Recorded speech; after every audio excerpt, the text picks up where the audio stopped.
സത്യത്തിൽ ഈ വാർത്ത വന്ന സമയത്ത് ഇത് വിജയ് തന്നെ വിശ്വസിക്കുന്ന നൻപറുകളോട് ചെയ്തിട്ടുള്ള വലിയ ഒരു തെറ്റ് തന്നെയാണെന്നുള്ളതാണ് എല്ലാവരും പറയുന്നത്. പക്ഷെ യഥാർത്ഥത്തിൽ സംഭവിച്ചത് വിജയ് രാഷ്ട്രീയത്തിലേക്ക് വന്ന ആ ഒരു സിറ്റുവേഷനും വിജയ് രാഷ്ട്രീയത്തിലേക്ക് വന്നതിന് ശേഷം മാത്രം നേരിട്ടുള്ള ചില ഇഷ്യൂസും ഉണ്ട്. സോ ഇതൊക്കെ അനലൈസ് ചെയ്തതിന് ശേഷം മാത്രമേ വിജയ് വിജയുടെ വൈഫായിട്ടുള്ള ഡൈവോഴ്സ് വിഷയം ബേസിക്കലി നമുക്ക് കൺസിഡർ ചെയ്യാൻ പറ്റുള്ളൂ. ബേസിക്കലി ഒരാൾക്ക് അയാൾക്ക് റീസണബിൾ ആയ ഗ്രൗണ്ട് ഉണ്ടെങ്കിൽ ഇന്ത്യയിൽ ഡൈവോഴ്സ് നേടാം. പക്ഷെ അതെങ്ങനെയാണെന്നൊരു വലിയ ഇഷ്യൂ ആവുന്നത്, പബ്ലിക് ഡൊമൈനിൽ നമ്മൾ ഡിസ്കസ് ചെയ്യേണ്ട ഒരു ആവശ്യത്തിലേക്ക് വരുന്നത് എങ്ങനെയാണ്, ഇത് വളരെ പ്രധാനപ്പെട്ട കാര്യമാണ്. ബേസിക്കലി വിജയെ സംബന്ധിച്ചിടത്തോളം അത് വരാനുള്ള കാരണം എന്ന് പറയുന്നത്, വിജയ് ഇന്ന് തമിഴ്നാട്ടിൽ ഏറ്റവും വലിയ ഓളം സൃഷ്ടിച്ചിട്ടുള്ള TVK എന്ന് പറയുന്ന തമിഴക വെട്രികഴകത്തിന്റെ നേതാവാണ്, അതിന്റെ നേതാവാണ്. ആൻഡ് ഓഫ് കോഴ്സ് വിജയ് എന്ന് പറയുന്നത് സൗത്ത് ഇന്ത്യയിൽ തന്നെ വളരെയധികം ഫാൻ ബേസ് ഉള്ള ഒരു നടനാണ്. സോ സ്വാഭാവികമായിട്ടും ഒരു നടന്റെ ഡൈവോഴ്സ് കേസ് എന്ന് പറയുന്ന സോഷ്യൽ മീഡിയ ചർച്ച ചെയ്യും. പക്ഷെ വിജയുടെ കാര്യത്തിൽ ഇത് വലിയ ചർച്ചകൾക്ക് ഇടയാക്കുകയും അതൊരു വലിയ തമിഴ്നാടിന്റെ രാഷ്ട്രീയത്തെ തന്നെ അട്ടിമുടി മാറ്റിമറിക്കാൻ ഈ ഡൈവോഴ്സ് കേസിന് മാറ്റും എന്നുള്ളത് വളരെ പ്രധാനപ്പെട്ട കാര്യമാണ്. കാരണം വിജയെ സംബന്ധിച്ചിടത്തോളം വിജയ് തമിഴ്നാട് രാഷ്ട്രീയത്തിലേക്ക് വരുന്ന സമയത്ത് തമിഴ്നാട് രാഷ്ട്രീയത്തിൽ അദ്ദേഹം ചില പുതിയ ഐഡിയാസ് കൊണ്ടുവരുന്നുണ്ട്. ബേസിക്കലി അത് പിന്നെ ഫോക്കസ് ചെയ്യുന്നത് ഈക്വാലിറ്റിയാണ്, തുല്യതയാണ്, ജസ്റ്റിസ്, നീതിയാണ്, ആൻഡ് ഓഫ് കോഴ്സ് ഫ്രെറ്റേണിറ്റി, സാഹോദര്യത്തെയാണ്. പിന്നെ റിലീജിയസ് ആയിട്ടുള്ള ഹാർമണി, മതമൈത്രി അത് പ്രൊമോട്ട് ചെയ്യുന്നുണ്ട്. പിന്നെ വളരെ പ്രധാനപ്പെട്ട ഒരു കാര്യമാണ് പെൺകുട്ടികൾക്കും സ്ത്രീകൾക്കുമുള്ള സുരക്ഷ, ഗാർഹിക പീഡനങ്ങളിൽ നിന്നുള്ള സുരക്ഷ, എല്ലാ തരത്തിലും അവർക്ക് പാതുകാപ്പായി മാറാൻ, അല്ലെ മക്കൾക്ക് പാതുകാപ്പ് എന്ന് വെച്ചാൽ മക്കൾക്ക് അതിൽ എസ്പെഷ്യലി വുമൻസിനുള്ള പ്രത്യേക തരത്തിലുള്ള പരിഗണന കൊടുക്കുന്നു എന്നത് TVKയുടെ പ്രധാനപ്പെട്ട ഒരു കാര്യമാണ്. അപ്പോൾ ബേസിക്കലി വിജയ്ക്കെതിരെയുള്ള അലിഗേഷൻ എന്ന് പറയുന്നത്, വൈഫ് കൊടുത്തിട്ടുള്ള പെറ്റീഷനിൽ പറയുന്നത് വിജയ്ക്ക് ഒരു എക്സ്ട്രാ മാരിറ്റൽ അഫെയർ ഉണ്ടെന്നും വേറൊരു സ്ത്രീയുമായിട്ട് ബന്ധമുണ്ടെന്നും ആ ബന്ധം താൻ 2021 തന്നെ റിയലൈസ് ചെയ്താണ്. ദാറ്റ് മീൻസ് വിജയ് TVK എന്ന് പറയുന്ന പാർട്ടി എസ്റ്റാബ്ലിഷ് ചെയ്യുന്നതിന്റെ ഒരു 3 to 4 years ബാക്ക് തന്നെ ഈ ഒരു വിഷയം വന്നിട്ടുണ്ട്. അപ്പൊ എന്തുകൊണ്ട് വിജയ്ക്ക് അറിയാം അദ്ദേഹം എന്താണ് നാളെ തമിഴ്നാട് രാഷ്ട്രീയത്തിലേക്ക് ഇറങ്ങുന്നതാണ്. തമിഴ്നാടിനെ സംബന്ധിച്ചിടത്തോളം അവിടുത്തെ ഒരു കൾച്ചർ അനുസരിച്ച്, ഓഫ് കോഴ്സ് നമ്മുടെ ഇന്ത്യൻ കൾച്ചറിലും ഇത്തരത്തിലൊരു ഗുരുതരമായ ഡൈവോഴ്സിലേക്കും അലിഗേഷൻസിലേക്കൊക്കെ വിജയ് പോയി കഴിഞ്ഞാൽ വിജയെ സംബന്ധിച്ചിടത്തോളം മക്കൾക്കും അതേപോലെ തന്നെ പെൺകുട്ടികൾക്കും സ്ത്രീകൾക്കും ഇടയിലുള്ള വിജയ്ക്കുള്ള ഒരു ഇമേജ് അത് ടെർണിഷ് ചെയ്യപ്പെടും, വളരെ കളങ്കപ്പെടും എന്നുള്ളത് ഒരു യാഥാർത്ഥ്യമാണ്. എന്നിരിക്കെ വിജയ് അത് കണ്ടിന്യൂ ചെയ്യുമോ എന്നൊരു ചോദ്യം അവിടെ ബാക്കിയുണ്ട്. അപ്പം സ്വാഭാവികമായിട്ടും ആ നടി ഏതാണെന്നതിനെ കുറിച്ച് നമുക്കൊരു കൺക്ലൂഷൻ ഉണ്ടാവാം. അത് പല റൂമറുകളിലൂടെയും ബോധ്യപ്പെട്ടതുമായിരിക്കാം. പക്ഷേ വിജയെ സംബന്ധിച്ചിടത്തോളം ഇത്തരം ഒരു രാഷ്ട്രീയ ഇടപാടിലേക്ക് വരുന്ന സമയത്ത് വിജയ് ഇങ്ങനെ ഒരു പ്രശ്നത്തിന് നിൽക്കുമോ എന്നൊരു ചോദ്യം ബാക്കിയുണ്ട്. മാത്രമല്ല ഒരു ഏകദേശം 27 years ഓഫ് മാരേജ് റിലേഷൻഷിപ്പ് ഉണ്ട് ബേസിക്കലി സംഗീതമായിട്ട് വിജയ്ക്ക്. സോ അതിനുശേഷം വിജയ് ഈ ഒരു ഏജിൽ ഈ ഒരു ഡൈവോഴ്സിലേക്ക് മുന്നോട്ട് പോകുമോ എന്നത് ഒരു പ്രധാനപ്പെട്ട ചോദ്യമാണ്. വിജയെ സംബന്ധിച്ചിടത്തോളം വിജയ് രാഷ്ട്രീയത്തിലേക്ക് വന്ന സമയത്ത് എല്ലാ തരത്തിലുള്ള ഇഷ്യൂസ് വിജയ് നേരിടുന്നുണ്ട്. വിജയ്ക്ക് അത് പൊളിറ്റിക്സിലായാലും ആൻഡ് ഓഫ് കോഴ്സ് സൊസൈറ്റിയിൽ പ്രഷർ ഉണ്ട്. പൊളിറ്റിക്സിലേക്ക് വരുന്ന സമയത്ത് DMK വിജയെ എതിർക്കുന്നുണ്ട്, ADMK എതിർക്കുന്നുണ്ട്, BJP എതിർക്കുന്നുണ്ട്. ഇതൊന്നും വെറും ഒരു കേവല പാർട്ടി മാത്രമല്ല. DMK സംബന്ധിച്ചിടത്തോളം DMK ആണ് ഇന്ന് തമിഴ്നാട് ഭരിച്ചുകൊണ്ടിരിക്കുന്നത്, അല്ലെ?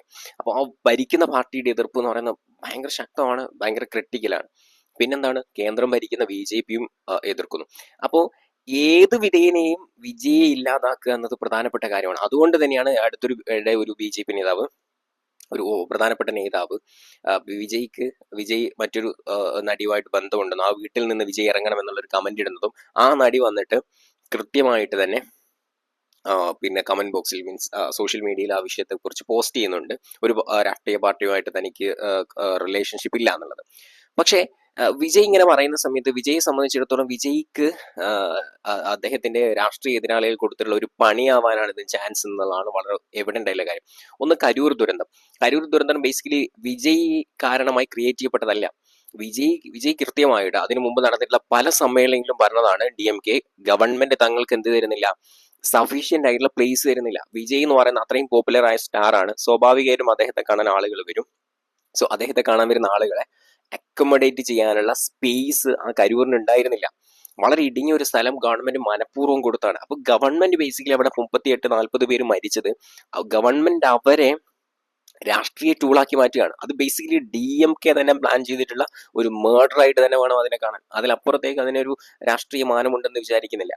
അപ്പോൾ അപ്പോൾ സ്വാഭാവികമായും എന്ത് ചെയ്യുന്നു, അത് വിജയിയുടെ തലയിലേക്ക് ഇട്ടുകൊടുക്കാനാണ് അവർ ശ്രമിച്ചത്. പക്ഷേ അവർ കൃത്യമായിട്ട് കാര്യം ചെയ്തു. അത് വിജയെ നേരിട്ട് അതിൽ ഇൻവോൾവ് ചെയ്യാനോ അറസ്റ്റ് ചെയ്യാനോ നിന്നില്ല. കാരണം അങ്ങനെ ചെയ്തു കഴിഞ്ഞാൽ തമിഴ്നാട് മക്കളുടെ സെന്റിമെന്റ്സ് വിജയ്ക്ക് അനുകൂലമാകുമെന്നും, അല്ലെ, ജനനായകന്റെ ഓഡിയോളജിയിൽ പറയുന്നുള്ള മക്കളവരെ പിന്നെ ഇപ്പൊ കൊന്നാൽ മക്കളവനെ ദളപതി എന്താണ് ദൈവമായി കൊണ്ടാടിയേക്കാം എന്നുള്ള ഒരു സ്റ്റേറ്റ്മെന്റ് ഒക്കെ ജനനായകർ പറയുന്നത്. സോ ഇതേപോലെ ഒരു കാര്യം ഉള്ളത് കൊണ്ടാണ് സ്റ്റാലിൻ എന്ത് ചെയ്യുന്നത്, വളരെ ബുദ്ധിപൂർവ്വം ഒരു ഫാദർ ഇമേജിൽ കാര്യങ്ങൾ നീക്കുന്നത്. അതായത് കരൂർ ദുരന്തം നടന്ന സമയത്തേക്ക് പെട്ടെന്ന് എത്തുന്നു, പിന്നെ അവിടെ കാര്യങ്ങളൊക്കെ ചെയ്യുന്നു. പക്ഷേ വിജയ് ചെന്നൈയിലെ വീട്ടിലേക്ക് വസതിയിലേക്ക് മടങ്ങുന്നു എന്നുള്ള കാര്യമൊക്കെ വരുന്നത്. ബേസിക്കലി വിജയ് മടങ്ങിയ എന്തിനാണ്?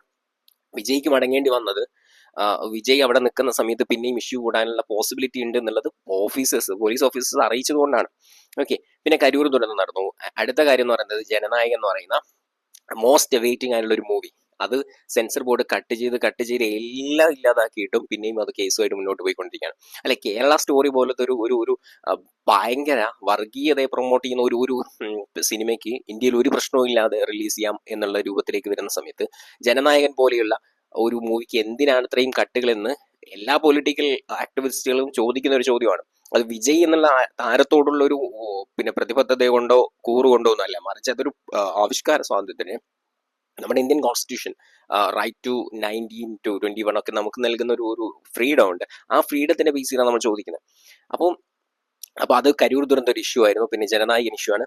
മൂന്നാമത്തെ ഇഷ്യൂ എന്ന് പറയുന്നത് പേഴ്സണൽ ലൈഫിൽ വിജയ് ഒരു പരാജയമാണ് എന്ന് സ്ഥാപിക്കാൻ വേണ്ടിയിട്ടാണ്. ബേസിക്കലി നിങ്ങൾ ആലോചിക്കുക, 5 വർഷം മുമ്പേ ഉള്ള പ്രശ്നമാണ് ഈ. പക്ഷേ ഈ ഡൈവോഴ്സ് പെറ്റീഷൻ കൊടുക്കുന്ന ഇപ്പോഴാണ് എന്ന് വെച്ചാൽ അതിന്റെ വാർത്തകൾ ഇപ്പോഴാണ് വരുന്നത്. ഇത് ബേസിക്കലി വിജയ്ക്കെതിരെ നടത്തുന്ന ഒരു രാഷ്ട്രീയ മൂവ്മെന്റ് ആണ്, പൊളിറ്റിക്കൽ മൂവ്മെന്റ് ആണ്. ഇതൊരിക്കലും എന്നല്ല ഒരു പേഴ്സണൽ ലൈഫിൽ സംഗീതം കൊടുക്കുന്ന ഒരു ഡൈവേഴ്സ് പെറ്റീഷൻ ആയിട്ട് കാണാൻ പറ്റില്ല ഇതിനെ. ഇത് ബേസിക്കലി എന്താണ്, വിജയ് എന്ന് പറയുന്ന രാഷ്ട്രീയ നേതാവിനെ തകർക്കാൻ വേണ്ടി ഇവിടുത്തെ രാഷ്ട്രീയ പാർട്ടികൾ ചെയ്തിട്ടുള്ള പണിയാണ്. സോ ഓഫ് കോഴ്സ് എന്താണ്, ഇതിൽ നിന്നൊക്കെ വിജയ് പുറത്തു വരും. വിജയെ സംബന്ധിച്ചിടത്തോളം എന്താണ്, അദ്ദേഹത്തിന് പണം എന്നുള്ളത് ഒരു പ്രധാനപ്പെട്ട കാര്യമല്ല, അധികാരവും പ്രധാനപ്പെട്ട കാര്യമല്ല. പണം അധികാരം പ്രധാനപ്പെട്ട കാര്യമല്ല. അത് ഏകദേശം 275 കോടിയോളം രൂപയാണ് ജനനായകൻ എന്ന് പറയുന്ന ഒരൊറ്റ സിനിമയ്ക്ക് അദ്ദേഹം പ്രതിഫലമായിട്ട് തോന്നുന്നു. ഓക്കെ, അത്രയും ഹയസ്റ്റ് പെയ്ഡ് ആണ്. അപ്പൊ ഇത്രയും പണം കണ്ട ഒരാൾക്ക് രാഷ്ട്രീയത്തിലേക്ക് വന്ന്, രാഷ്ട്രീയം എന്ന് പറയുന്നത് എന്താണ്, വളരെ അൺസേർട്ടൻ ആണ്, അല്ലെ, അനിശ്ചിതത്വം നിറഞ്ഞ രാഷ്ട്രീയത്തിലേക്ക് വന്ന് പണം സമ്പാദിക്കാൻ ആവശ്യം വിജയിക്കില്ല. ആൻഡ് ദ സെക്കൻഡ് തിങ് എന്ന് പറയുന്നത് അധികാരം എന്ന് പറയുന്നത് എന്താണ്, ജനങ്ങളുടെ മനസ്സിലുള്ള സ്ഥാനമാണ്. അത് ആ മനുഷ്യന് അത്രത്തോളം ഉണ്ട്, നിങ്ങൾക്ക് അറിയാൻ പറ്റും. അദ്ദേഹം ഇപ്പൊ സേലത്തായാലും വെല്ലൂരായാലും കരൂരായാലും എവിടെയായിരുന്നാലും, ഈവൻ മലേഷ്യയിൽ നിങ്ങൾ ആലോചിച്ച് നോക്കുക, ലക്ഷക്കണക്കിന് ആളുകളാണ് ജനനായകന്റെ ഓഡിയോ ലോഞ്ചിന് വന്നിട്ടുള്ളത്, അല്ലെ.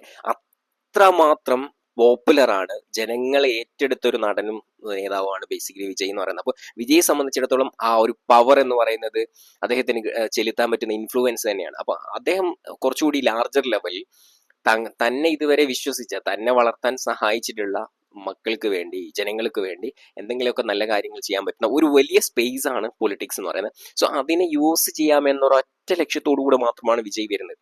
വിജയിയുടെ ശൈലിയുണ്ട്. ഇപ്പോൾ ടി വി കെയുടേതായ ഐഡിയോളജീസ് ഉണ്ട്, പൊളിറ്റിക്സ് ഉണ്ട്. ടി വി കെക്ക് സ്ത്രീകളെ സമത്വം വളരെ പ്രധാനപ്പെട്ടതാണ്, സുരക്ഷ പ്രധാനപ്പെട്ടതാണ്. പക്ഷെ ഇതൊക്കെ പ്രധാനപ്പെട്ടതാണെന്ന് അറിയുന്നത് കൊണ്ടാണ് ഈ ഒരു കേസിന് ഇപ്പോഴും കുത്തിപ്പോക്കാനും അത് വിജയ്ക്കെതിരെ ഒരു രാഷ്ട്രീയ ആയുധമായി നീക്കാനും ഗവൺമെന്റ് ശ്രമിക്കുന്നത്. അപ്പോൾ ഞാൻ പറയുന്നത് വെച്ചാൽ, ഇത് ബേസിക്കലി സംഗീതം കൊടുത്തിട്ടുള്ള ഒരു ഡൈവേഴ്സ് പെറ്റീഷൻ എന്നതിനപ്പുറത്തേക്ക് വിജയ്ക്കെതിരെയുള്ള രാഷ്ട്രീയമായിട്ടുള്ള ഒരു വളരെ മോശപ്പെട്ടിട്ടുള്ള ഒരു തന്ത്രമാണ് ഇതെന്നാണ് എനിക്ക് തോന്നുന്നത്. എന്താണ് നിങ്ങൾക്ക് തോന്നുന്നത് പറയാം. പിന്നെ വളരെ പ്രധാനപ്പെട്ട കാര്യം എന്ന് പറയുന്നത്, ഇങ്ങനെ പൊളിറ്റിക്സിൽ എപ്പോഴുള്ള കാര്യമാണ് പേഴ്സണൽ ലൈഫിനെ പൊളിറ്റിക്സിലേക്ക് വലിച്ചിഴക്കുകയും, പേഴ്സണൽ ലൈഫിൽ ഇയാൾ പരാജയമാണെങ്കിൽ ഇയാൾക്ക് എങ്ങനെ ജനങ്ങളെ സംരക്ഷിക്കാൻ പറ്റും എന്നുള്ള ചോദ്യങ്ങളൊക്കെ ചോദിച്ച് ജനങ്ങളെ കൺഫ്യൂസ്ഡ് ആക്കുന്ന ഒരു സിസ്റ്റം ഇവിടെയുണ്ട്. സോ എന്തായിരുന്നാലും വിജയ് ഇതിൽ നിന്ന് പുറത്തു വരും. സോ വിജയുടെ പേഴ്സണൽ ലൈഫിൽ ഇനി അങ്ങനെ ഒരു ഇഷ്യൂ വന്നു എന്ന് നമ്മൾ അഡ്മിറ്റ് ചെയ്താൽ പോലും വിജയ് ഉയർത്തിക്കാട്ടുന്ന പൊളിറ്റിക്സിനോ അദ്ദേഹം ഉയർത്തിക്കാട്ടുന്ന ഐഡിയോളജിസിനോ പ്രിൻസിപ്പിൾസിനോ യാതൊരു പ്രശ്നവുമില്ല. അത് വളരെ പക്കയാണ്, അല്ലെ. തമിഴ്നാട് രാഷ്ട്രീയം അങ്ങനെ ഒരു അപ്ഡേറ്റ്സിന് വേണ്ടി, അങ്ങനെ ഒരു പൊതു രാഷ്ട്രീയത്തിന് വേണ്ടി വെയിറ്റിംഗ് ആണ്. DMKയുടെ ഐഡിയോളജി, DMK എന്താണ്, അവർ പറഞ്ഞിട്ടുള്ള ഐഡിയോളജി എന്നൊക്കെ വ്യതിചലിച്ച് അതിൽ നിന്നൊക്കെ ഡൈവേർട്ടായി പോയുന്ന സമയത്താണ് വിജയ് എന്ത് ചെയ്യുന്നത്, കൃത്യമായി ഇപ്പോൾ ഡോക്ടർ അംബേദ്കറെയാണ് അദ്ദേഹം പ്രധാനമായിട്ട് ഉയർത്തിക്കാട്ടുന്നത്, അല്ലെ.